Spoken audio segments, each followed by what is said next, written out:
Plus que quelques heures, tous les yeux de la planète seront braqués sur la République démocratique du Congo, pays hôte des 9e Jeux de la francophonie.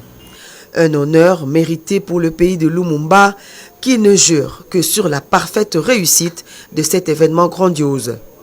À seulement 6 jours de cette grand-messe sportive et culturelle, les sites reçoivent une 4e et dernière visite du président de la République. Ici, au Stade des Martyrs, le constat est plus que satisfaisant.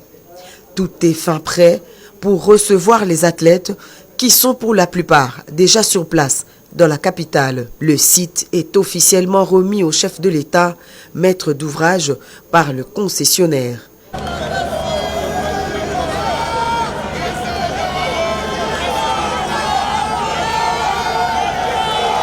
Visiblement détendu et satisfait, le président de la République reçoit les explications des différents responsables et veut se rassurer que le coup d'envoi sera effectivement donné à la date prévue, le 28 juillet 2023. Au programme, un spectacle haut en couleur, le Grand Podium reçoit déjà son dernier coup de pinceau. La cérémonie d'ouverture de la compétition qui va se dérouler en 3 phases. Le défilé des délégations, la phase d'allocution et serment qui correspond au protocole et le spectacle de la cérémonie d'ouverture. L'idée, c'est de protéger au maximum la confidentialité du spectacle de manière à ce que la surprise soit plus importante et les émotions plus importantes pour toute la population congolaise qui sera ou au stade ou à la télévision et pour tout le public international. À ce stade, les équipes procèdent tout simplement à l'embellissement et aux travaux de finissage. Cas de la gymnase jumelée avec une capacité d'accueil respective de 2000 et 3000 places assises qui va accueillir le basketball.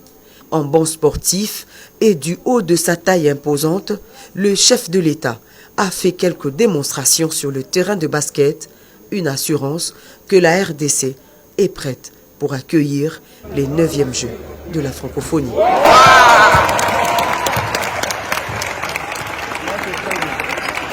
Prochaine étape, le Centre d'information technique, une structure chargée d'accréditer toutes les délégations et même des officiels. Le chef de l'État a été le premier à recevoir son accréditation.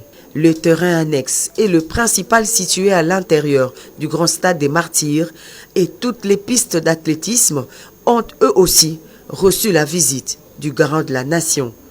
Avant de quitter le stade des Martyrs, le président de la République a eu droit à un bain de foule de quelques Congolais venus l'encourager pour ce grand exploit, un pari gagné pour la République démocratique du Congo.